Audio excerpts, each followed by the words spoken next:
Welcome to Master Mind of GK. एक बार फिर से आप लोग का स्वागत है मास्टर माइंड ऑफ जीके में। फ्रेंड्स, जैसा कि सभी को पता है कि बिहार कांस्टेबल एग्जाम 2 फेज़ में लिया जा रहा है। फ्रेंड्स, प्रथम फेज आपका 14 मार्च का है, ठीक है। तो जिनका 14 मार्च का एग्जाम है फ्रेंड्स, उनके पास बहुत ही कम समय। तो एक तरीका मैं बता रहा हूँ पढ़ने का फ्रेंड्स, उस तरह से पढ़ें। देखिए, मेरा वेबसाइट का नाम आप लोग को पता होगा, gkmastermind.com, ठीक है। gkmastermind, ठीक है फ्रेंड्स।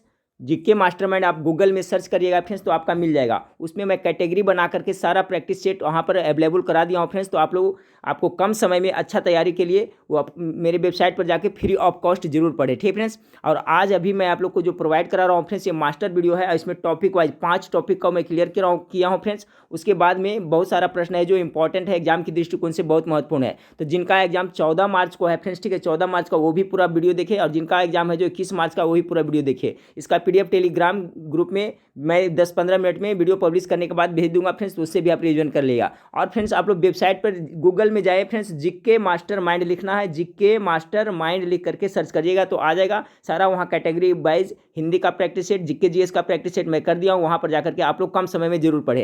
तो ये वीडियो पूरा जरूर देखिएगा फ्रेंड्स, इससे आपको 4 से 5 प्रश्न आपको पक्का एग्जाम में लड़ने की पूरी संभावना है। वीडियो अच्छा लगे तो लाइक कर दिएगा फ्रेंड्स, और 8:30 बजे मैं लाइव क्लास आऊँगा फ्रेंड्स, तो उस समय भी आप लोग जरूर जुड़ जाइएगा, ठीक है। तो आप लोग वेबसाइट पर जरूर जाइएगा फ्रेंड्स, उसका लिंक भी इस वीडियो के नीचे डिस्क्रिप्शन में दिया हुआ है, तो वहाँ के जा सकते हैं, या तो डायरेक्ट सर्च करके भी जा सकते हैं। तो देखिए फ्रेंड्स, टॉपिक वाइज उठाया हूँ मैं जीके। तो देखिए, आपका विश्व के प्रमुख जनजाति से आपको एक या दो प्रश्न पक्का पूछा जाता है। तो देखते चलते हैं फ्रेंड्स, ध्यान से देखते चलेगा। इसका PDF भी आपको कुछ देर में आपको मिल जाएगा टेलीग्राम ग्रुप में।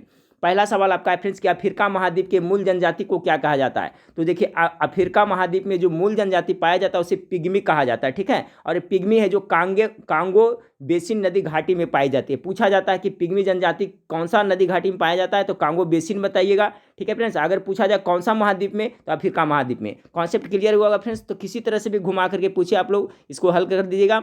अफ्रीका महाद्वीप के मूल जनजाति को क्या कहा जाता है, तो पिग्मी कहा जाता है। चलिए सवाल नंबर 2 को देखते हैं। फिर से बहुत बार रिपीट हुआ एग्जाम में, बुशमैन जनजाति कहाँ निवास करते हैं, तो अफ्रीका के काला हरी मरुस्थल में बुशमैन जनजाति निवास करते हैं। सवाल नंबर 3 को देखिए, ये भी बार बार रिपीट होता है, एस्किमो जनजाति का निवास कहाँ है। तो देखिए, एस्किमो जनजाति जो टुंड्रा प्रदेश में रहता है, इससे 2-3 तरह से सवाल घुमा करके पूछा जाता है कि एस्किमो जनजाति का निवास स्थान कहाँ है, तो टुंड्रा प्रदेश जैसे उत्तरी कनाडा, ग्रीनलैंड, अलास्का तथा पूर्वी साइबेरिया में ये आपका एस्किमो जनजाति पाया जाता है। और पूछा जाता है कि एस्किमो जो जनजाति है वो अपना घर बनाते हैं जो बर्फ से, उसको क्या कहा जाता है। तो देखिए, एस्किमो जनजाति द्वारा शीतकाल में बर्फ से बनाए जाने वाले गुंबदकार मकान को इग्लू कहते हैं। ये जरूर याद रखिएगा, इग्लू पूछा जाता है। इग्लू क्या है फ्रेंड्स, तो एस्किमो जनजाति द्वारा बर्फ से बनाया हुआ घर है, ठीक है। तो किसी भी तरह से पूछे फ्रेंड्स, कंफ्यूज नहीं होना है। तो एस्किमो जनजाति का निवास स्थान टुंड्रा प्रदेश है, और ये बर्फ का जो घर बनाता है उसे क्या कहते हैं, इग्लू कहते हैं। चलिए सवाल नंबर 4 को देखते हैं, एनु जनजाति कहाँ पाया जाता है।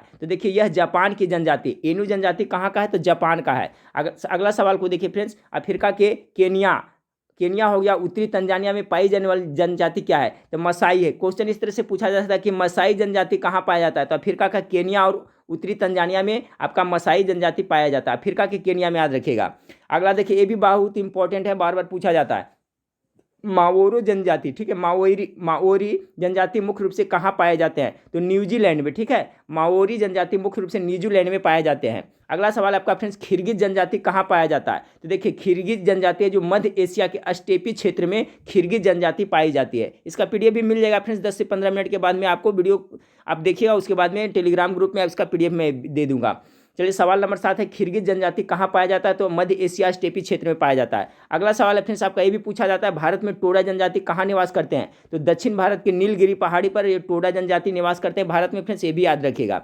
चलिए सवाल नंबर 9 को देखते हैं, हान जनजाति मुख्य रूप से कहाँ के मूल निवासी है, तो ये आपका चीन के मूल निवासी है। हान क्या है फ्रेंड्स, हान है जो आपका चीन का है जो मूल निवासी है। हान कहाँ का है, तो चीन का है। तो देखिए 9 प्रश्न थे फ्रेंड्स, अगर जनजाति से पूछेगा तो इससे ज़्यादा मेरे ख्याल से नहीं पूछेगा फ्रेंड्स, ठीक है। अगर किसी तरह से घुमा के पूछता है फ्रेंड्स, तो आप ऑप्शन से इसे छाट लीजिएगा। अब देखिए, वैदिक काल से महत्वपूर्ण प्रश्न, वैदिक काल से भी प्रश्न आपको 2 से 3 प्रश्न उठाया जाता है, तो देख लेते हैं। पहला सवाल है आपका फ्रेंड्स, वैदिक काल से, यानी 10वां नंबर सवाल, उपनिषद किस परंपरा पर आधारित है? इसको घुमा करके पूछा जाता है, ठीक। तो उपनिषद है जो आपका भारतीय दर्शन परंपरा से संबंधित है, ठीक है। या तो पूछेगा उपनिषद किसका विषय है, किसका विषय वस्तु है, तो भारतीय दर्शन का विषय वस्तु है, किसी तरह से घुमाएगा, याद रखिएगा। उपनिषद किस परंपरा पर आधारित है, तो भारतीय दर्शन परंपरा पर आधारित है। 11 नंबर सवाल को देखें, ऋग्वेद का कौन सा मंडल पूर्णतया सांग देवता, सॉरी यहाँ सोम हो, यहाँ सोम होगा, ठीक है फ्रेंड्स, क्या होगा, सोम होगा, सोम देवता को समर्पित है। तो ऋग्वेद के 9वां मंडल है जो आपका सोम देवता को समर्पित है, ठीक है। ऋग्वेद का कौन सा मंडल आपका सोम देवता को समर्पित है, तो 9वां मंडल हो जाएगा। चलिए सवाल नंबर 12 को देखिए। सवाल नंबर 12 आपका है कि मोक्ष प्राप्ति के साधन की चर्चा किस वैदिक साहित्य में की गई है? बहुत अच्छा सवाल है फ्रेंड्स। तो ये आपका उपनिषद में किया गया है। मोक्ष प्राप्ति के साधन की चर्चा किस वैदिक साहित्य में की गई है, तो उपनिषद में। देखिए ऑनलाइनर क्वेश्चन इसलिए दे रहा हूँ फ्रेंड्स कि समय बहुत कम है और पढ़ना बहुत ज़्यादा है, ठीक है। तो मेरी कोशिश आज रहेगा फ्रेंड्स रात रात तक आपको ज़्यादा से ज़्यादा क्वेश्चन प्रोवाइड कराऊं। तो मोक्ष प्राप्ति के साधन की चर्चा किस वैदिक साहित्य में है, तो उपनिषद में किया गया है। अगला सवाल आपका फ्रेंड्स कि आरंभिक वैदिक साहित्य में सर्वाधिक बार वर्णित नदी कौन सा है? तो ध्यान रखिएगा, आरंभिक वैदिक साहित्य में सर्वाधिक बार वर्णित नदी का नाम सिंधु है। सिंधु इसका करेक्ट आंसर होगा फ्रेंड्स, याद रखिएगा। सवाल नंबर 14 को देखें, वैदिक काल में गाय को किस नाम से पुकारा जाता था? वैदिक काल में गाय को किस नाम से पुकारा जाता था? अघन्या पुकारा जाता था। क्या फ्रेंड्स? अघन्या, याद रखिएगा, अघन्या। अघन्या का अर्थ क्या होता था? जिसका वध न हो। तो ये भी एग्जाम के दृष्टिकोण से काफी महत्वपूर्ण है सवाल है। वैदिक काल में गाय को किस नाम से पुकारा जाता था? अघन्या के नाम से पुकारा जाता था, ठीक है फ्रेंड्स। अगला सवाल आपका, वर्ण व्यवस्था का सर्वप्रथम विवरण कहाँ से प्राप्त होता है? ये भी बहुत अच्छा इंपॉर्टेंट सवाल है। जो वर्ण व्यवस्था का है, जो सर्वप्रथम विवरण कहाँ से प्राप्त होता है, तो ऋग्वेद के 10वें मंडल में आपको वर्ण व्यवस्था के बारे में वर्णन किया गया है, ऋग्वेद के 10वें मंडल में। चलिए सवाल नंबर 16 को देखें। सवाल नंबर 16 आपका फ्रेंड्स कि वैदिक देवताओं को का पुरोहित किसे माना जाता है? बहुत अच्छा सवाल है। वैदिक देवताओं का पुरोहित किसे माना जाता है? तो बृहस्पति को माना जाता है। अगला सवाल को देखिए फ्रेंड्स कि पुरुष मेघा प्रथा, ठीक है, पुरुष मेघा प्रथा का उल्लेख किस ग्रंथ में मिलता है? तो पुरुष मेघा प्रथा का उल्लेख किस में मिलता है फ्रेंड्स? तो आपका शतपथ ब्राह्मण में मिलता है, याद रखिएगा। 17 का राइट आंसर क्या होगा? शतपथ ब्राह्मण में। 18 नंबर सवाल को देखें कि अध्यात्म ज्ञान से संबंधित नचिकेता और यम का संवाद किस उपनिषद से प्राप्त होता है? एक कंठो उपनिषद से प्राप्त होता है, याद रखिएगा फ्रेंड्स। अध्यात्म ज्ञान से संबंधित जो नचिकेता और यम के बीच में संवाद हुआ था वो किस उपनिषद में मिलता है? तो कंठो उपनिषद में मिलता है। सभी इंपॉर्टेंट है फ्रेंड्स, छाट को मैं प्रोवाइड किया हूँ। इसके पहले जो भी मैं वीडियो बताया हूँ फ्रेंड्स, तो करीब करीब सभी चैप्टर को मैं टच कर दिया हूँ। बाकी फ्रेंड्स देखिए एग्जाम में आप लोग इत्मीनान से बढ़िया से सोच समझ करके मारिएगा फ्रेंड्स, और इसमें निगेटिव मार्क्स नहीं है, इसलिए पूरा आपको करके आना है। अगला सवाल है, वैदिक नदी आस्कनी, ठीक है, वैदिक नदी आस्कनी की पहचान किस नदी के रूप में की जाती है? तो चिनाब नदी का जो है आपका आस्कनी हो जाएगा, ठीक है। यहाँ पर आस्कनी मिस्टेक, ट्रैपिक मिस्टेक, आस्वनी होना चाहिए। तो वैदिक नदी आस्वनी की पहचान किस नदी के रूप में किया जाता है? तो चिनाब नदी के रूप में किया जाता है। चलिए सवाल नंबर 20 को देखते हैं। सवाल नंबर 20 आपका फ्रेंड्स कि गोत्र शब्द का प्रयोग सर्वप्रथम किस काल में हुआ था? ये बहुत इंपॉर्टेंट सवाल है। तो देखिए गोत्र शब्द का प्रयोग सर्वप्रथम किस काल में हुआ था? ऋग्वेद काल में, ठीक फ्रेंड्स। इसके बाद में आपको 9 बजे के करीब लाइव क्लास खत्म होने के बाद फ्रेंड्स OMR शीट किस तरह से भरा जाता है उस पर एक स्पेशल वीडियो बना देता हूं ताकि इसमें आपका गलती ना हो। तो गोत्र शब्द का प्रयोग सर्वप्रथम किस काल में हुआ था? तो ऋग्वेद काल में हुआ था। अगला सवाल आपका फ्रेंड्स कि ऋग्वेद काल में जनता का विश्वास मुख्य रूप से किसमें था? तो देखिए ऋग्वेद काल में जनता का विश्वास मुख्य रूप से आपका बलि एवं कर्म कांड में था, ठीक है फ्रेंड्स। ऋग्वेद काल में जनता का विश्वास मुख्य रूप से किसमें था? तो बलि एवं कर्म कांड में था। 22 नंबर सवाल को देखिए, 10 राज्य युद्ध का वर्णन ऋग्वेद के कौन से मंडल में मिलता है? 10 राज्य युद्ध का वर्णन ऋग्वेद के कौन सा मंडल में मिलता है? तो 7वें मंडल में। बहुत अच्छा एक सवाल हो सकता है पूछ दिया जाए फ्रेंड्स। जो 10 राज्य का युद्ध हुआ था उसका वर्णन ऋग्वेद के 7वें मंडल में मिलता है। सवाल नंबर 23 को देखिए फ्रेंड्स कि आयुर्वेद अर्थात जीवन का विज्ञान, ठीक है, आयुर्वेद अर्थात जीवन का विज्ञान का उल्लेख सर्वप्रथम किस वेद में मिलता है? तो अथर्ववेद में मिलता है। अथर्ववेद है जो जादू टोना से संबंधित वेद है, ठीक है, याद रखिएगा। और संगीत से संबंधित वेद कौन सा है? तो सामवेद है। स से संगीत और सा से सामवेद। सामवेद है जो आपका संगीत से संबंधित वेद है। चलिए सवाल नंबर 24 को देखिए, गायत्री मंत्र का उल्लेख किस ग्रंथ में मिलता है? ये भी सवाल बहुत इंपॉर्टेंट है। तो ऋग्वेद के 3रे मंडल में देखिएगा फ्रेंड्स आपका गायत्री मंत्र का उल्लेख किया गया है। ऋग्वेद के कौन सा मंडल जरूर याद रखना है? 3रे मंडल में। अगला सवाल आपका फ्रेंड्स देखिए, फास्ट रिवीजन करा रहा हूँ फ्रेंड्स क्योंकि समय कम है और 8:30 बजे लाइव क्लास भी आना है फ्रेंड्स। तो पूर्व वैदिक आर्यों का सर्वाधिक लोकप्रिय देवता कौन था? 25 नंबर सवाल, पूर्व वैदिक आर्यों का सर्वाधिक लोकप्रिय देवता कौन था? तो इंद्र है जो पूर्व वैदिक आर्यों का सर्वाधिक लोकप्रिय देवता था। अगला सवाल को देखिए फ्रेंड्स कि गायत्री मंत्र की रचना किसने की थी? विश्वामित्र ने गायत्री मंत्र की रचना की थी। सवाल नंबर 27 को देखिए फ्रेंड्स, सवाल नंबर 27 है, श्रीमद् भागवत गीता का मूल रूप से किस भाषा में लिखी गई थी? तो ये आपका श्रीमद् भागवत गीता है जो मुख्य रूप से संस्कृत भाषा में लिखी गई थी। सवाल नंबर 28 को देखिए कि ऋग्वेद की मूल लिपि क्या थी? तो ब्राह्मी लिपि थी। ऋग्वेद की मूल लिपि क्या थी? ब्राह्मी लिपि थी। अगला नंबर सवाल देखिए 29 नंबर सवाल, राजा की उत्पत्ति का सिद्धांत किस ब्राह्मण ग्रंथ में मिलता है? बहुत इंपॉर्टेंट है, ठीक है फ्रेंड्स। देखिए यही ऑप्शन में दिया रहेगा फ्रेंड्स, तो थोड़ा ज़्यादा कर सक लगेगा, लेकिन समय कम रहने के चलते मैं फटाफट आप लोग को रिवीजन करा देता हूँ, इसका पीडीएफ भी दे देता हूँ। सब याद कर लीजिएगा फ्रेंड्स, राजा की उत्पत्ति का सिद्धांत किस ब्राह्मण ग्रंथ में मिलता है? तो ऐतरेय ब्राह्मण में राजा की उत्पत्ति का सिद्धांत मिलता है, ऐतरेय ब्राह्मण में। अगला सवाल को देखिए, चरक संहिता नामक पुस्तक किस विषय से संबंधित है? तो ये आपका चिकित्सा से संबंधित है। चरक संहिता चिकित्सा से संबंधित है। चलिए सवाल नंबर 21 को देखते हैं। सवाल नंबर 21 है फ्रेंड्स कि वैदिक काल में लंबे समय तक अविवाहित रहने वाली कन्या को क्या कहा जाता है? टॉप मोस्ट भी है, मॉडरेट क्वेश्चन है फ्रेंड्स। जो वैदिक काल में लंबे समय तक जो कन्या अविवाहित रहती थी उसे अमाजु कहा जाता था। क्या कहा जाता था? अमाजु कहा जाता था। 32 नंबर सवाल को देखिए, ऋग्वैदिक नदियां वित्तस्ता का आधुनिक नाम क्या है? तो झेलम है, ठीक है फ्रेंड्स। ऋग्वैदिक नदियां वित्तस्ता का आधुनिक नाम क्या है? तो झेलम है, यानी झेलम का प्राचीन नाम क्या है? तो आपका वित्तस्ता, ठीक है फ्रेंड्स। तो 32 नंबर हो गया। 33 नंबर सवाल को देखिए, ऋग्वेद में किस नदी को नदी तमा, ठीक है, नदी तमा या नदियों की माता की संज्ञा दी गई है? तो ऋग्वेद में आपको सरस्वती नदी को नदियों का माता कहा गया है। याद रखिएगा किसको? सरस्वती को कहा गया है। अगला सवाल को देते हैं फ्रेंड्स। अगला देखिए आपका ऋग्वैदिक काल से हो गया फ्रेंड्स। वैदिक काल से आप देखिए 1857 से आपको एक दो प्रश्न पक्का पूछा जाएगा। तो देखिए इसमें जो इंपॉर्टेंट पॉइंट है उसका मैं शामिल किया हूँ फ्रेंड्स, इसका भी रिवीजन आप लोग कर लें।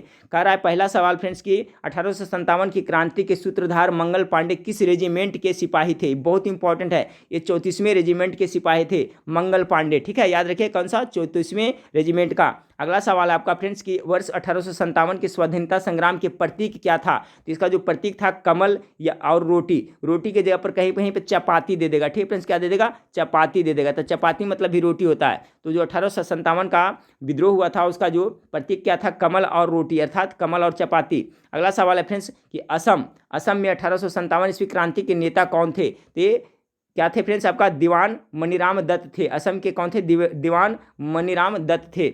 असम से नेता थे वही दीवान मनीराम दत्त। अगला सवाल को देखिए फ्रेंड्स कि 1857 के विद्रोह के दौरान मुगल बादशाह बहादुर शाह जफर ने किसे अपना सेनापति नियुक्त किया था? तो किसको किया था? बख्त खां को नियुक्त किया था। अगला सवाल को देखें आपका कि 1857 के विद्रोह के दमन के पश्चात भारतीय सेना का पुनर्गठन के लिए किस आयोग का गठन किया गया था? बहुत अच्छा सवाल है फ्रेंड्स। ये पील आयोग का गठन किया गया था। ये पील आयोग है जो किससे संबंधित है? 1857 के विद्रोह से संबंधित है फ्रेंड्स, याद रखिएगा। तो 1857 के विद्रोह के दमन के पश्चात भारतीय सेना का पुनर्गठन के लिए किस आयोग का गठन किया गया था? पील आयोग का गठन किया गया था। 39 नंबर सवाल आपका कि 1857 ईस्वी विद्रोह में कौन सा शायर अंग्रेजों का आलोचक था? 1857 ईस्वी के विद्रोह में कौन सा शायर अंग्रेजों का आलोचक था? इसका राइट आंसर हो जाएगा मिर्जा गालिब, ठीक है फ्रेंड्स। आगे देखिए कि 1857 के विद्रोह के समय भारत के गवर्नर जनरल कौन था? तो लॉर्ड कैनिंग। ये भी हो सकता है कल पूछ दिया जाए। 1857 का जब विद्रोह हुआ था तो उस समय आपका गवर्नर जनरल लॉर्ड कैनिंग हुआ था। लॉर्ड कैनिंग था, लॉर्ड कैनिंग के शासनकाल में हुआ था। सवाल नंबर 41 को देखिए फ्रेंड्स। ये देखिए 1857 की क्रांति सर्वप्रथम कहाँ से प्रारंभ हुई? आप डेट के साथ याद रखिएगा कि 1857 की क्रांति सर्वप्रथम कहाँ से प्रारंभ हुई थी फ्रेंड्स? तो मेरठ से हुई थी। कब? डेट याद रखिएगा 10 मई 1857। 10 मई आपको याद रखना बहुत जरूरी है। अगला सवाल को देखिए फ्रेंड्स कि 1857 की क्रांति के समय ब्रिटिश के प्रधानमंत्री कौन थे? पामर्स्टन थे, ठीक है, पामर्स्टन थे। जब 1857 की भारत में क्रांति हुई थी, सिपाही विद्रोह हुआ था, तो उस समय ब्रिटिश के प्रधानमंत्री कौन थे? पामर्स्टन।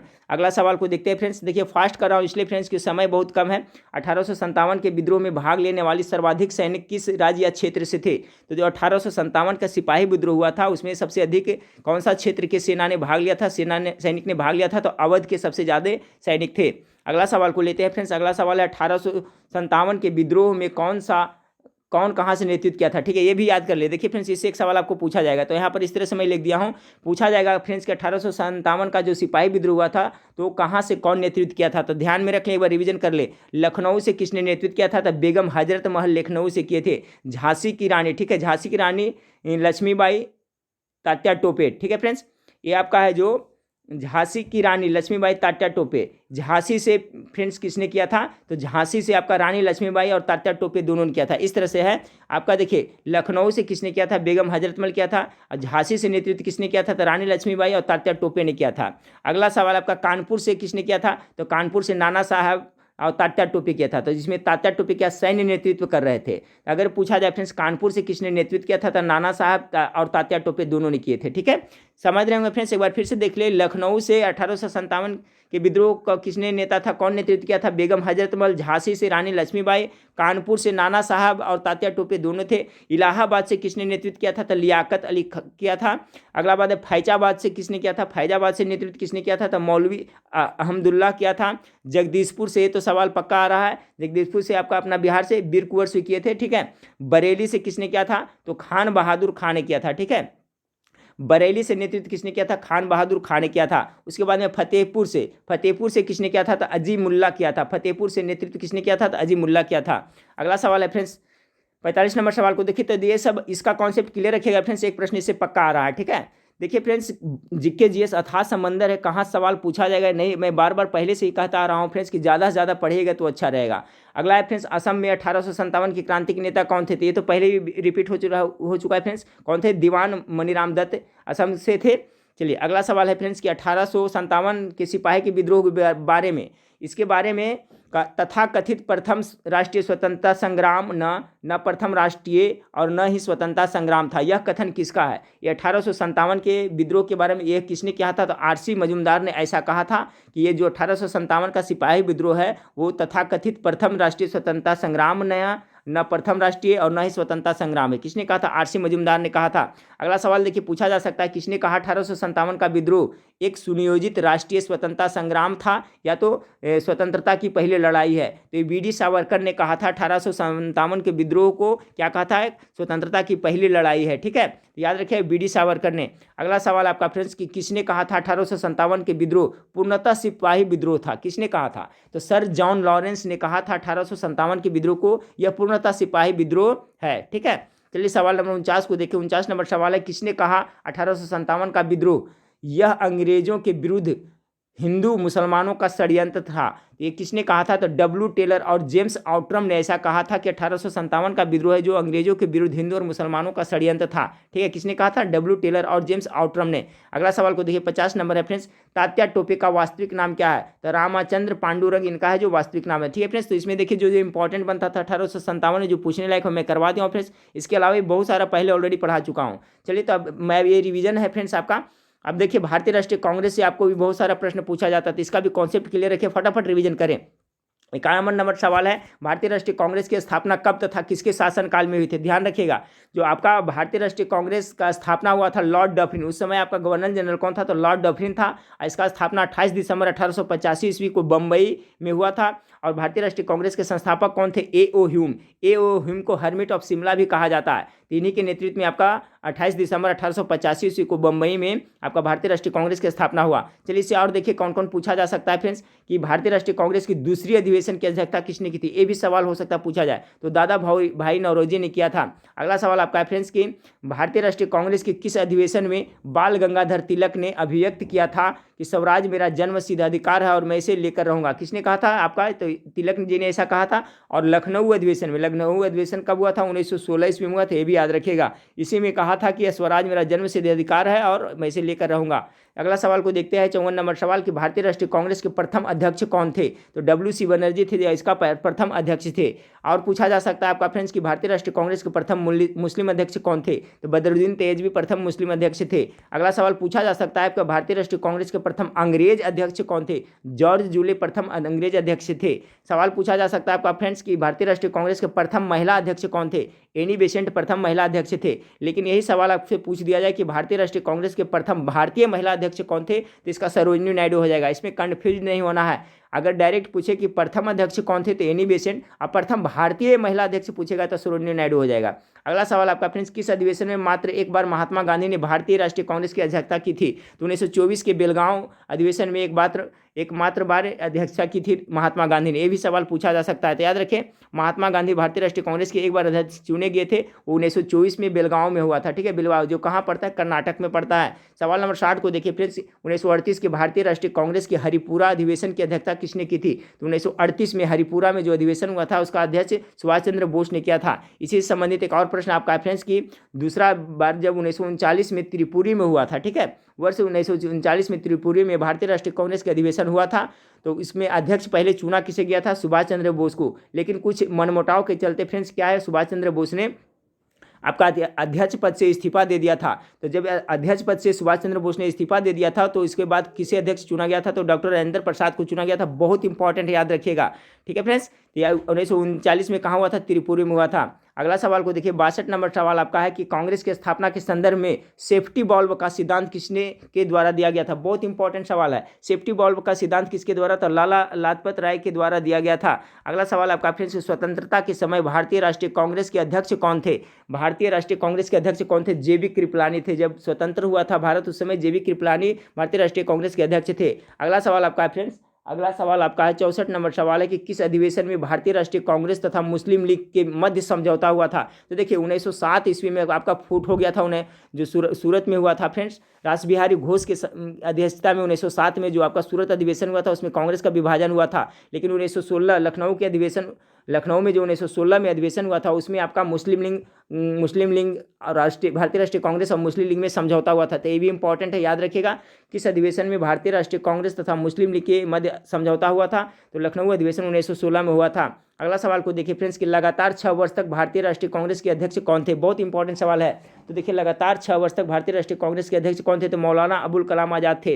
अगला सवाल को देखिए फ्रेंड्स कि आनंद डेयरी फार्म भारत के किस राज्य में स्थित है? अब देखिए फ्रेंड्स आपका हो गया। अब यहाँ पर से जनरल क्वेश्चन है जो भी बहुत इंपॉर्टेंट है, सब याद करते चलिएगा कि आनंद डेयरी फार्म भारत के किस राज्य में स्थित है? तो ये आपका गुजरात राज्य में स्थित है। अगला सवाल आपका friends, a tale of two cities नामक पुस्तक के लेखक कौन है? तो चार्ल्स डिकेंस है। ए टेल ऑफ टू सिटीज नामक पुस्तक के लेखक चार्ल्स डिकेंस है। इसका पीडीएफ भी मैं आपको दे रहा हूँ फ्रेंड्स टेलीग्राम ग्रुप में, आप लोग वहाँ से देख लीजिएगा फटाफट। अगला है चित्रकला की गंधार शैली का सूत्रपात किसके द्वारा किया गया था? तो महायान संप्रदाय के द्वारा चित्रकला की गंधार शैली का सूत्रपात किया गया था। किसके द्वारा? महायान संप्रदाय के द्वारा। अगला सवाल आपका फ्रेंड्स, द्रोणाचार्य पुरस्कार से पुरस्कृत प्रथम प्रशिक्षक कौन थे? सबसे पहले द्रोणाचार्य पुरस्कार किसको दिया गया था? इसका जो राइट आंसर होगा फ्रेंड्स आपका OM नामीबिया को दिया गया था। ठीक है, कब? 1985 ईस्वी में। अगला सवाल आपका फ्रेंड्स कि भारत के प्रथम महिला क्रिकेटर अंपायर कौन है? बहुत इंपॉर्टेंट है। तो अंजलि राजगोपाल है जो भारत के प्रथम महिला क्रिकेट अंपायर है। कौन है? आपका अंजलि राजगोपाल। प्रथम महिला क्रिकेट अंपायर कौन है? अंजलि राजगोपाल है। अगला सवाल को देखें कि श्री बजरंग पुनिया किस खेल से संबंधित है? तो बजरंग पुनिया है जो किससे संबंधित है? तो कुश्ती से संबंधित है। अगला सवाल आपका फ्रेंड्स, आधुनिक लॉन टेनिस खेल का विकास सर्वप्रथम कहाँ हुआ था? तो आधुनिक लॉन टेनिस खेल का सर्वप्रथम विकास इंग्लैंड में हुआ था। अगला सवाल आपका फ्रेंड्स कि क्रिकेट स्टंप की लंबाई कितनी सेंटीमीटर होती है? 71.12 सेंटीमीटर होती है। अगला सवाल आपका है कि डिजिटल शब्दों में नेटवर्क किसे कहा जाता है? तो डिजिटल शब्दों में नेटवर्क इंटरनेट को कहा जाता है। अगला सवाल को देखें कि कंप्यूटर की स्मृति का मापन किस यंत्र से किया जाता है? तो बिट्स के द्वारा कंप्यूटर की स्मृति का मापन किया जाता है, बिट्स के द्वारा। सभी इंपॉर्टेंट है, याद कर ले फ्रेंड्स। आगे आपका विद्या वाहिनी परियोजना किस से संबंधित है? तो कंप्यूटर शिक्षा से आपका ये योजना संबंधित है। विद्या वाहिनी योजना किस से संबंधित है? तो कंप्यूटर शिक्षा से। याद रखें, विद्या वाहिनी परियोजना किससे संबंधित है? कंप्यूटर शिक्षा से है। सवाल नंबर 77 को देखिए फ्रेंड्स कि चित्र संदेश निजी इनबॉक्स में कितने दिन तक रखा जा सकता है? जो चित्र संदेश है निजी इनबॉक्स में आपका 30 दिन तक रखा जाता है। अगला सवाल है फ्रेंड्स आपका दांडेकर रथ फार्मूला किससे संबंधित है? बहुत इंपॉर्टेंट है। तो गरीबी रेखा के निर्धारण से दांडेकर रथ फार्मूला संबंधित है। अगला सवाल आपका फ्रेंड्स कि भारत में अधिकांश बेरोजगारी किस श्रेणी के? बहुत इंपॉर्टेंट है। ये आपका स्ट्रक्चरल बेरोजगारी, संरचनात्मक बेरोजगारी भारत में पाई जाती है। सवाल को किसी तरह से पूछे फ्रेंड्स कि भारत में किस तरह का बेरोजगारी है? तो संरचनात्मक है। ठीक है, याद रखिएगा। अगला सवाल को देखते हैं फ्रेंड्स कि भारत में परिवार नियोजन कार्यक्रम किस पर प्रारंभ किया गया था? तो 1952 में आपका भारत में परिवार नियोजन कार्यक्रम प्रारंभ किया गया था। अगला सवाल आपका है फ्रेंड्स कि अत्यधिक कुपोषण के कारण किस राज्य को भारत का इथोपिया कहा जाता है? तो मध्य प्रदेश को कहा जाता है। अत्यधिक कुपोषण के कारण किस राज्य को भारत का इथोपिया कहा जाता है? तो मध्य प्रदेश को कहा जाता है। अब 82 नंबर सवाल देखिए, गरीबी क्षमताओं का अभाव है यह कथन किसका है? तो गरीबी क्षमताओं का अभाव है यह कथन किसका है फ्रेंड्स? तो प्रोफेसर अमर्त्य सेन जी का है। याद रखिएगा, गरीबी क्षमताओं का अभाव किसने कहा था? प्रोफेसर अमर्त्य सेन ने कहा था। 83 नंबर सवाल देखिए, निर्धनता उन्मूलन के लिए विश्व सूत्रीय आर्थिक कार्यक्रम किस वर्ष आरंभ किया गया था? तो आपका 1982 में किया गया था। निर्धनता उन्मूलन के लिए विश्व सूत्रीय आर्थिक कार्यक्रम किस वर्ष प्रारंभ किया था? 1982 में। बहुत इंपॉर्टेंट क्वेश्चन है, विश्व सूत्रीय आर्थिक कार्यक्रम कब शुरू किया गया था? 1982 में। और किसके लिए? तो निर्धनता उन्मूलन के लिए। सवाल नंबर 84 को देखिए फ्रेंड्स, भारत में सामुदायिक विकास के मुख्य निर्माता किसे माना जाता है? तो भारत में सामुदायिक विकास के मुख्य निर्माता आपका सुरेंद्र कुमार डे को माना जाता है। नोट में देखिए फ्रेंड्स, याद रखिएगा, भारत के प्रथम सहकारिता एवं पंचायती राज मंत्री थे, ये आपका थे जो, यही थे आपका फ्रेंड्स सुरेंद्र कुमार डी थे, जो कौन थे? तो भारत के प्रथम सहकारिता एवं पंचायत राज मंत्री भी थे। 85 नंबर सवाल को देखिए, धन विधेयक राज्य विधान मंडल के किस सदन में प्रस्तुत किया जाता है? तो देखिए, राज्य विधानमंडल के विधानसभा में प्रस्तुत किया जाता है। जैसे आपका केंद्र संसद में आपका लोकसभा में होता है फ्रेंड्स, उसी तरह से आपका विधानमंडल में आपका विधानसभा में होगा। 85 का राइट आंसर होगा केवल विधानसभा में। 86 नंबर सवाल देखिए, विश्व साक्षरता दिवस कब मनाया जाता है? बहुत इंपॉर्टेंट सवाल आपको आने वाला है। तो 8 सितंबर को विश्व साक्षरता दिवस मनाया जाता है। अगला सवाल है फ्रेंड्स कि ऑपरेशन ब्लैक बोर्ड किससे संबंधित है? तो ये प्राथमिक शिक्षा से संबंधित है। देखिए फ्रेंड्स, मैं अपने स्तर से करीब करीब हर एक टॉपिक को आप लोग को प्रोवाइड कराया हूँ फ्रेंड्स। और क्वेश्चन किस तरह का आएगा तो देखिए, आप जो सिलेबस है उसी से आएगा, तो आप लोग इत्मीनान से एग्जाम दीजिएगा। ठीक फ्रेंड्स, आगे आपका है ऑपरेशन ब्लैक बोर्ड किससे संबंधित है? तो प्राथमिक शिक्षा से है। चलिए अगला सवाल को देखते हैं, भारत में शिक्षित बेरोजगारी का सर्वाधिक प्रतिशत किस राज्य में है? बहुत इंपॉर्टेंट सवाल है। तो भारत में सबसे शिक्षित बेरोजगारी सबसे ज़्यादा कहाँ? केरला में पाया जाता है। अगला सवाल को देखिए फ्रेंड्स कि लोकनायक जयप्रकाश नारायण के जन्म दिवस पर कौन सी योजना प्रारंभ किया गया था? तो देखिए, इसका सांसद आदर्श ग्राम योजना शुरू किया गया था, सांसद आदर्श ग्राम योजना। अगला सवाल को देखते हैं फ्रेंड्स, 90 नंबर कि क्षेत्रफल की दृष्टि से सबसे बड़ा लोकसभा निर्वाचन क्षेत्र कौन सा है? तो देखिए, क्षेत्रफल की दृष्टि से देखा जाए तो लोकसभा निर्वाचन क्षेत्र सबसे बड़ा आपका लद्दाख है। 91 नंबर सवाल को देखिए फ्रेंड्स, लोकसभा की प्रथम महिला अध्यक्ष कौन थी? बहुत इंपॉर्टेंट है। तो लोकसभा का प्रथम महिला अध्यक्ष मीरा कुमार थी। 4 जून 2009 से लेकर के कितना? 4 जून 2014 तक रही थी। अगला सवाल को देखते हैं फ्रेंड्स, आपका भारत में श्वेत क्रांति का जनक किसे कहा जाता है? तो श्वेत क्रांति का जनक किसे? डॉक्टर वर्गीज कुरियन को भारत में श्वेत क्रांति का जनक कहा जाता है। और हरित क्रांति का जनक भारत में किसे कहा जाता है? ये भी सवाल पूछा आने वाला है फ्रेंड्स आपका। तो आपका स्वामीनाथन को भारत में हरित क्रांति का जनक कहा जाता है। तो यहाँ सवाल है, भारत में श्वेत क्रांति का जनक किसे कहा जाता है? डॉक्टर वर्गीज कुरियन को कहा जाता है। सवाल नंबर 53 को देखें, प्रसिद्ध कोयला क्षेत्र तालचेर कहाँ स्थित है? ये तालचेर है जो आपका ओडिशा में पड़ता है। याद रखिए, तालचेर कहाँ पड़ता है? ओडिशा में पड़ता है। ये भी सवाल हो सकता है पूछ दिया जाए। अगला सवाल है फ्रेंड्स कि मानव द्वारा श्रव्य तरंग की आवृत्ति कितनी होती है? यानी कि श्रव्य तरंग कितना होता है जो सुन सकते हैं हम लोग? तो 20 से लेकर के 20,000 हर्ट्ज तक होता है। अगला सवाल आपका फ्रेंड्स कि भारत के 2 सर्वाधिक बॉक्साइड उत्पादक क्रमशः में से कौन कौन सा राज्य है? तो ओडिशा और गुजरात है जो आपका बॉक्साइड का अच्छा उत्पादक राज्य है, ओडिशा और गुजरात। अगला सवाल है फ्रेंड्स कि महात्मा गांधी को किसने भिखारियों का राजा कहा था? किसने कहा था भिखारियों का राजा महात्मा गांधी को? तो आपका पंडित मदन मोहन मालवीय ने ऐसा कहा था। और नंगा फकीर किसने कहा था फ्रेंड्स? तो नंगा फकीर विंस्टन चर्चिल ने कहा था। महात्मा गांधी को नंगा फकीर किसने कहा था? विंस्टन चर्चिल ने कहा था फ्रेंड्स। और यहाँ पे है महात्मा गांधी को किसने भिखारियों का राजा किसने कहा था उन्हें? तो पंडित मदन मोहन मालवीय ने कहा था। सवाल नंबर 97 को देखें, महात्मा गांधी को 1 मैन बाउंड्री फोर्स की उपाधि किसने दी थी? तो लॉर्ड माउंटबेटन ने महात्मा गांधी को 1 मैन बाउंड्री फोर्स की उपाधि दी थी। अगला सवाल आपका फ्रेंड्स कि मुजफ्फरपुर में किंग्सफोर्ड की हत्या का प्रयास कब किया गया था? तो यहाँ पर फ्रेंड्स आपका देखिए, इसका आंसर है जो फ्रेंड्स आपका कट गया है। ठीक है, मुजफ्फरपुर में किंग्सफोर्ड की हत्या का प्रयास कब किया गया था फ्रेंड्स? इसका जवाब आप हमें कमेंट करके बता दीजिएगा। ठीक फ्रेंड्स, मैं पहले भी बता चुका हूँ, मुजफ्फरपुर में किंग्सफोर्ड की हत्या का प्रयास कब किया गया है, तो इसका जवाब हमें आप कमेंट करके बताइएगा फ्रेंड्स। ठीक है, मैं कमेंट में भी इसका जवाब दूंगा, और नहीं तो इसका मैं लाइव क्लास में फिर आपका जवाब देता हूँ। तब तक देखते हैं फ्रेंड्स आप लोग की कौन कौन बताते हैं कि मुजफ्फरपुर में जो किंग्सफोर्ड की हत्या के प्रयास किया गया था, जिसमें उनकी हत्या नहीं हुई थी, ठीक है, तो कब किया गया था। आगे है फ्रेंड्स आपका आधुनिक खगोल शास्त्र का जनक किसे कहा जाता है? ठीक है, अगला सवाल है आपका कि आधुनिक खगोल शास्त्र का जनक किसे कहा जाता है? तो कॉपरनिकस को कहा जाता है। चलिए 99 नंबर सवाल को देखिए फ्रेंड्स कि पृथ्वी गोलाकार है, यह सर्वप्रथम किसने कहा था? तो पाइथागोरस ने कहा था फ्रेंड्स कि पृथ्वी सर्वप्रथम गोलाकार है। और इससे ज़्यादा भी इंपॉर्टेंस है फ्रेंड्स कि आधुनिक खगोल शास्त्र का जनक किसे कहा जाता है? तो कॉपरनिकस ने कहा था। ठीक है, और अगला सवाल है, पृथ्वी गोलाकार है यह सर्वप्रथम किसने कहा था? तो पाइथागोरस ने सर्वप्रथम कहा था। 100 नंबर सवाल फ्रेंड्स कि सूर्य के धब्बों का तापमान कितना है? सूर्य के जो काला धब्बा है उसका तापमान कितना है? तो 15,000 डिग्री सेल्सियस है। ठीक है, ये काले धब्बे का है। अगर पूछा जाए सूर्य के सतह का तापमान कितना है तो 6,000 डिग्री सेल्सियस होता है। दोनों इंपॉर्टेंट है, याद रखिएगा।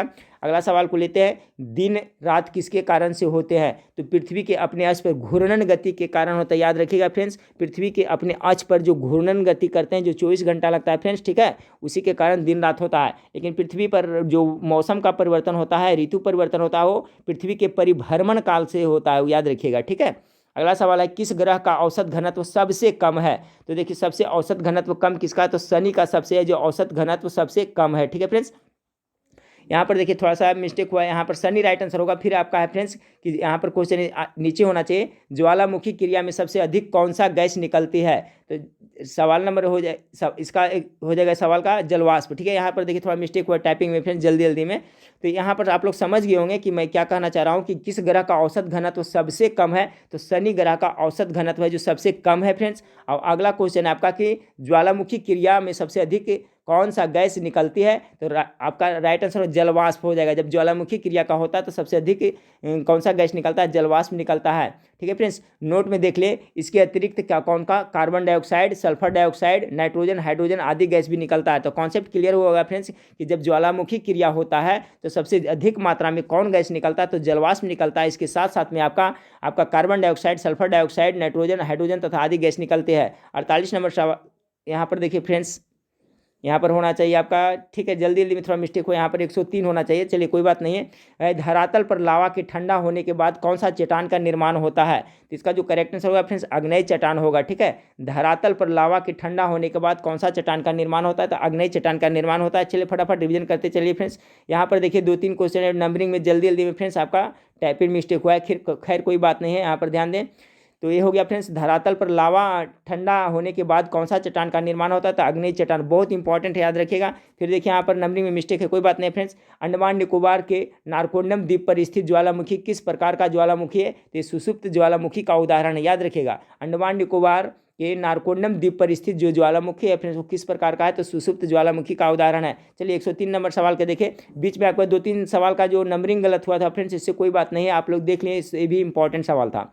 चलिए सवाल नंबर 103 को देखते हैं कि किस ग्रह का औसत घनत्व सबसे अधिक है? अभी हमने देखा था फ्रेंड्स, क्या देखा था कि औसत घनत्व सबसे कम किसका है? ठीक है, किस ग्रह का औसत घनत्व सबसे कम है? तो कम रहेगा तो आपका शनि हो जाएगा। और कौन सा ग्रह का औसत घनत्व है जो सबसे अधिक है फ्रेंड्स? तो इसका हो जाएगा आपका राइट आंसर आपका पृथ्वी का जो औसत घनत्व है सबसे अधिक है। और सबसे कम किस ग्रह का घनत्व कम है? तो आपका शनि ग्रह का। अगला सवाल है फ्रेंड्स, देखिए यहाँ पर सीक्वेंस में लिखा हुआ है फ्रेंड्स, याद रखेगा। सबसे अधिक किसका है फ्रेंड्स? तो पृथ्वी का है जो औसत घनत्व कम है, अधिक है। सबसे अधिक घनत्व किसका है? पृथ्वी का, उसके बाद बुध का, उसके बाद शुक्र का, उसके बाद मंगल का, उसके बाद वरुण का, उसके बाद बृहस्पति का, उसका अरुण, उसके बाद में लास्ट में देखिए शनि का है। तो दोनों का कॉन्सेप्ट क्लियर हुआ फ्रेंड्स। अगर पूछा जाए कि आपको कि किस ग्रह का औसत घनत्व सबसे अधिक है, तो पहला स्थान पर पृथ्वी हो जाएगा, और सबसे कम किसका है? तो शनि का हो जाएगा। बहुत इंपॉर्टेंट, याद रखिएगा। अगला फ्रेंड्स, ग्रहों के अनुसार से पृथ्वी किस स्थान पे है? तो आपका 5वां स्थान पे। तो ट्रिक से बताया हूँ फ्रेंड्स, प से पृथ्वी है, प से 5वां। तो आज के बाद याद रखिएगा कि आकार के अनुसार से, ग्रहों में आकार के अनुसार से पृथ्वी का कौन सा स्थान है? तो 5वां स्थान है,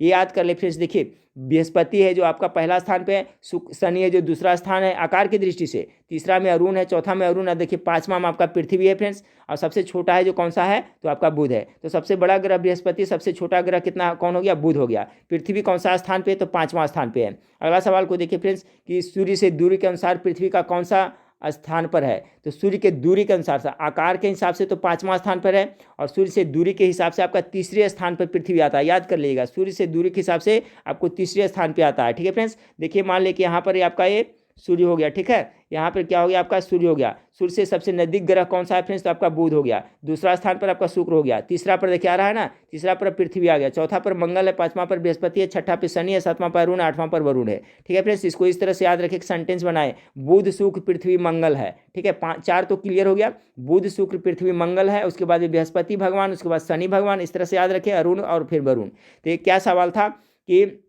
सूर्य से दूरी के अनुसार से पृथ्वी कौन सा स्थान पर, तो तीसरे स्थान पर है। और आकार के दृष्टिकोण से 5वां स्थान पर पृथ्वी है। अगला सवाल को लेते हैं 106 नंबर सवाल को फ्रेंड्स। उत्तरी ध्रुव की खोज किसने की थी? रॉबर्ट पियरे ने उत्तरी ध्रुव की खोज की थी। दक्षिणी ध्रुव का खोज किसने किया था? एमेंडसन ने किया था। अगला सवाल को लेते हैं फ्रेंड्स, सर्वाधिक गर्म ग्रह कौन सा है? तो शुक्र है जो सर्वाधिक गर्म ग्रह है। ठीक है फ्रेंड्स, शुक्र है जो इसका सबसे अधिक गर्म किसके कौन है? तो शुक्र है। अगला सवाल को देखिए फ्रेंड्स, सूर्य से सर्वाधिक दूर स्थित पर कौन सा ग्रह है? तो वरुण है जो सबसे दूर स्थित ग्रह है सूर्य से। अगला सवाल को लेते हैं, सर्वाधिक चमकीला ग्रह कौन सा है? तो शुक्र है जो आपका सबसे चमकीला ग्रह है। कौन सा? शुक्र है। अगला सवाल को देखते हैं, चंद्र ग्रहण कब होता है? चंद्र ग्रहण केवल पूर्णिमा का होता है। याद रखिए, चंद्र ग्रहण जब भी लगेगा फ्रेंड्स केवल पूर्णिमा का होता है। जबकि सूर्य ग्रहण कब लगता है? तो अमावस्या को होता है। दोनों का कॉन्सेप्ट क्लियर रखिए, चंद्र ग्रहण पूर्णिमा को लगता है, सूर्य ग्रहण कब लगता है? तो अमावस्या को लगता है। अगला सवाल आपका है फ्रेंड्स कि सर्वाधिक ताप अंतर वाला ग्रह कौन सा है? देखिए, ताप अंतर वाला सबसे ज़्यादा जल्दी गर्म भी होता है बुध फ्रेंड्स, और सबसे जल्दी ठंडा भी होता है। तो सबसे अधिक गर्म ग्रह कहेगा तो शुक्र हो जाएगा फ्रेंड्स, लेकिन सर्वाधिक ताप के अंतर वाला ग्रह कहेगा तो बुध मारिएगा। ठीक है। अगला सवाल है फ्रेंड्स, हरे रंग का दिखाई देने वाला ग्रह कौन है? तो वरुण को क्या कहते हैं फ्रेंड्स? हरा ग्रह कहा जाता है, जबकि अरुण को लेटा हुआ ग्रह कहा जाता है। दोनों का कॉन्सेप्ट क्लियर रखिए, वरुण को हरा ग्रह कहा जाता है, अरुण को लेटा हुआ ग्रह कहा जाता है। 114 नंबर सवाल को देखिए, अपनी धुरी पर सर्वाधिक तीव्र परिभ्रमण करने वाला ग्रह कौन सा है? कौन अपनी धुरी पर सबसे तेज घूमता है? बृहस्पति ग्रह जो सबसे अधिक तेज घूमता है। न्यूनतम परिभ्रमण करने वाला ग्रह कौन सा? शुक्र है। सबसे अधिक तेज गति से बृहस्पति घूमता है अपनी धुरी पे, और न्यूनतम परिभ्रमण गति वाला ग्रह आपका शुक्र हो गया। अगला सवाल को देखिए फ्रेंड्स कि सर्वाधिक तीव्र गति से परिक्रमा करने वाला ग्रह कौन सा है? देखिए, परिक्रमा और आपका घूर्णन में फर्क हो जाता है। ठीक है फ्रेंड्स, याद रखिएगा, ये था जो अपना धुरी पर था, अपनी धुरी पर सर्वाधिक तीव्र गति करने वाला ग्रह था बृहस्पति था, और न्यूनतम हो गया था आपका शुक्र। लेकिन कह रहा है फ्रेंड्स आपका सर्वाधिक तीव्र गति से परिक्रमा, जो सूर्य के चारों परिक्रमा करता है, तो उसमें सबसे अधिक गति किसका है? बुध का है। ठीक है फ्रेंड्स, और न्यूनतम गति से परिक्रमा करने वाला ग्रह कौन सा है? वरुण है। याद रखिएगा। अगला सवाल को लिखते हैं फ्रेंड्स कि पूर्व से पश्चिम की ओर परिभ्रमण करने वाला ग्रह कौन सा है? तो देखिए, दो ऐसा ग्रह है फ्रेंड्स जहाँ जो आपका पूर्व से पश्चिम की ओर परिभ्रमण करता है। बाकी आपका फ्रेंड्स 6 ग्रह है जो आपका कैसे करता है फ्रेंड्स? तो पश्चिम से पूर्व करता है। तो हो सकता है आपसे पूछा जाए पृथ्वी किस तरह से अपनी धुरी पर घूमती है फ्रेंड्स? तो पृथ्वी है जो पश्चिम से, ठीक है, याद रखिए, पश्चिम से पूर्व घूमता है, पश्चिम से पूर्व घूमता है। लेकिन दो ऐसा ग्रह है जो उल्टा एंटी क्लॉक घूमता है। कौन कौन? तो शुक्र और अरुण। तो शुक्र पे सूर्योदय पश्चिम की ओर से होता है, याद रखिए, अरुण पे भी सूर्योदय पश्चिम की ओर से होता है, सूर्यास्त आपका पूर्व में होता है। ठीक है, क्योंकि अपोजिट हो जाएगा। तो पूर्व से पश्चिम की ओर परिभ्रमण करने वाला ग्रह शुक्र और अरुण है। अगला सवाल है फ्रेंड्स, वे ग्रह कौन से है जिस पर सूर्योदय पश्चिम से होता है? पश्चिम दिशा में। देखिए आ गया फ्रेंड्स, तो कौन कौन हो जाएगा? यही शुक्र और अरुण है, क्योंकि अपोजिट घूमता है, इसलिए यहाँ सूर्योदय पश्चिम से होता है। अगला सवाल को लिखे कि शांति का सागर, ठीक है, सी ऑफ ट्रैंक्विलिटी किस उपग्रह पर स्थित है? तो ये आपका शांति का सागर चंद्रमा पर है। अगला सवाल को लिखिए फ्रेंड्स कि कृष्ण छिद्र सिद्धांत ब्लैक होल थ्योरी का प्रतिपादन किसने किया था? ये सवाल पक्का आने वाला है फ्रेंड्स, एस चंद्रशेखर ने किया था, याद रखिएगा। अगला सवाल आपका है फ्रेंड्स कि एक निश्चित आकृति में व्यवस्थित तारों के समूह क्या कहलाता है? एक निश्चित आकृति में व्यवस्थित तारों को समूह को क्या कहा जाता है फ्रेंड्स? तो उसे नक्षत्र कहा जाता है। क्या कहा जाता है? नक्षत्र कहा जाता है। उल्का किसे कहते हैं? तो टूटता हुआ तारा को उल्का कहते हैं। अगला सवाल है आपका फ्रेंड्स कि वर्ष भर रात और दिन किस स्थान पर बराबर होते हैं? भूमध्य रेखा पर वर्ष भर रात और दिन बराबर होते हैं। चलिए सवाल नंबर 123 को देखिए, संपूर्ण विश्व में किस तिथि को दिन रात बराबर होते हैं? 21 मार्च और 23 सितंबर को दिन रात आपको बराबर होते हैं, याद रखें, 21 मार्च और 23 सितंबर को। अगला सवाल फ्रेंड्स आपका है कि उत्तरी गोलार्ध में वर्ष का सबसे छोटा दिन किस तिथि को होता है? उत्तरी गोलार्ध में तो आपका 22 दिसंबर को होता है। फिर है फ्रेंड्स, उत्तरी गोलार्ध में सबसे बड़ा दिन किस तिथि को होता है? तो 1 जून को सबसे बड़ा दिन होता है। अगला है फ्रेंड्स आपका दक्षिणी गोलार्ध में सबसे बड़ा दिन कब होता है? तो उत्तरी गोलार्ध में सबसे छोटा दिन हुआ था फ्रेंड्स, यहाँ तो अपोजिट हो जाएगा। तो देखिए अभी हमने क्या देखा फ्रेंड्स कि उत्तरी गोलार्ध, यहाँ से देखिए पढ़े, उत्तरी गोलार्ध में सबसे छोटा दिन 22 दिसंबर को होता है। तो दक्षिण गोलार्ध में सबसे बड़ा दिन हो जाएगा, वही अपोजिट हो गया। तो दक्षिण गोलार्ध में सबसे बड़ा दिन कब? 22 दिसंबर को होता है। ये सवाल जरूर आपको पूछा जाएगा उपसौर और अपसौर के बारे में। तो उपसौर किसे कहते हैं? तो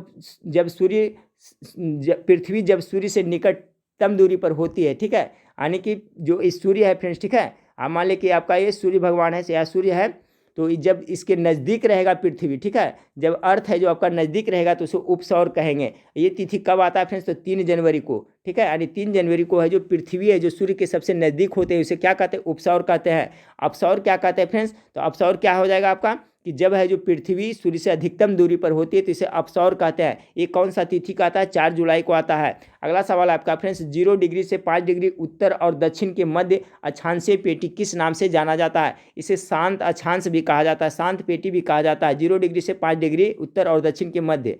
चलिए सवाल नंबर 130 को देखते हैं फ्रेंड्स, अंतर्राष्ट्रीय तिथि रेखा के सबसे निकट कौन सा जलडमरू स्थित है? तो बेरिंग जलडमरू है जो आपका अंतर्राष्ट्रीय तिथि रेखा के सबसे निकट है।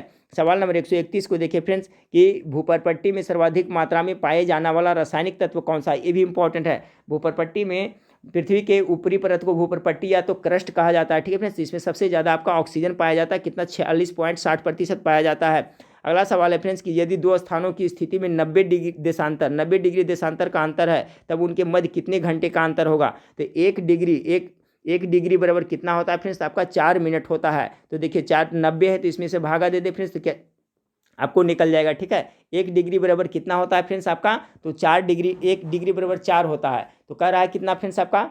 90 कर रहा है। तो 90 9 चक कितना हो गया? 36 हो गया। 936 मिनट हो गया। इसमें 60 से भागा दे दिया फ्रेंड्स, ठीक है। 60 से हो जाएगा तो कितना? 6 छक 36 यानी 6 घंटा। मेरा कॉन्सेप्ट आप लोग समझ गया होंगे फ्रेंड्स। पूछा जाएगा कि 1 डिग्री, ठीक है, 1 डिग्री देशांतर बराबर कितना समय होता है? तो 4 मिनट होता है। तो 90 डिग्री देशांतर कर रहा है तो 90 में कितना? 9 चक 36 यानी 360 मिनट हो गया। अब घंटा कर रहा है तो इसे घंटा से भाग दे देंगे तो कितना? 6 छक 36, 6 घंटा होगा। समझ गए होंगे, इससे सवाल पूछा जा सकता है। अगला है फ्रेंड्स, अच्छा अश्व अक्षांश किसे कहते हैं? तो 30 से 35 डिग्री अक्षांश को क्या कहते हैं? अश्व अक्षांश कहते हैं। चलिए 134 नंबर सवाल को देखिए, भूमध्य रेखा, कर्क रेखा और मकर रेखा तीनों किस एक महाद्वीप से होकर गुजरती है? तीनों आपका है जो आपका अफ्रीका महाद्वीप से होकर तीनों रेखाएं गुजरती है। सवाल नंबर 135 को देखिए फ्रेंड्स, पृथ्वी की आयु निर्धारित करने में किस विधि का प्रयोग किया जाता है? ये भी सवाल आपको पक्का आने वाला है फ्रेंड्स। तो पृथ्वी का आयु निर्धारण किया जाता है जिसे या तो चट्टान का आयु निर्धारित किया जाता है यूरेनियम डेटिंग पद्धति से, जबकि आपका जीवाश्म की आयु अगर जो पूछा जाए तो कार्बन डेटिंग से पद्धति से प्राप्त होता है जीवाश्म की आयु, और पृथ्वी की आयु होगा यूरेनियम डेटिंग पद्धति। चलिए फ्रेंड्स अगला सवाल 37 नंबर सवाल को देखते हैं। 137 विश्व के कितने समय कटिबंधों में विभाजित किया गया है? टोटल 24 समय कटिबंध में विभाजित किया है। देखिए फ्रेंड्स बहुत फास्ट रिवीजन करा रहा हूँ क्योंकि समय आपके पास बहुत कम है। अगला सवाल है कि ज्वालामुखी क्रिया में सबसे अधिक कौन सा गैस निकलता है? ये तो पहले भी मैं करा चुका हूँ फ्रेंड्स, ठीक है, इसका रिपीट हुआ है।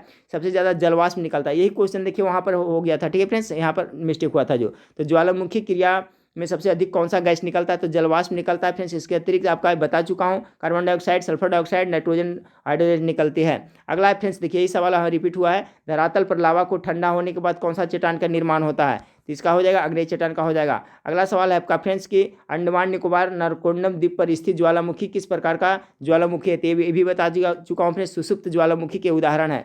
140 प्रश्न थे फ्रेंड्स जिसमें से टॉपिक वाइज, तो इससे तो पक्का फ्रेंड्स आपको 4 से 5 प्रश्न मिलना चाहिए क्योंकि आप लोग देख लिए होंगे फिर किस तरह के प्रश्न है। तो 8:30 बजे फिर मैं आपको लाइव क्लास में मिलता हूँ फ्रेंड्स, ठीक है। इसमें मैं आपको एक प्रैक्टिस सेट दूंगा, अच्छा प्रैक्टिस सेट दूंगा फ्रेंड्स।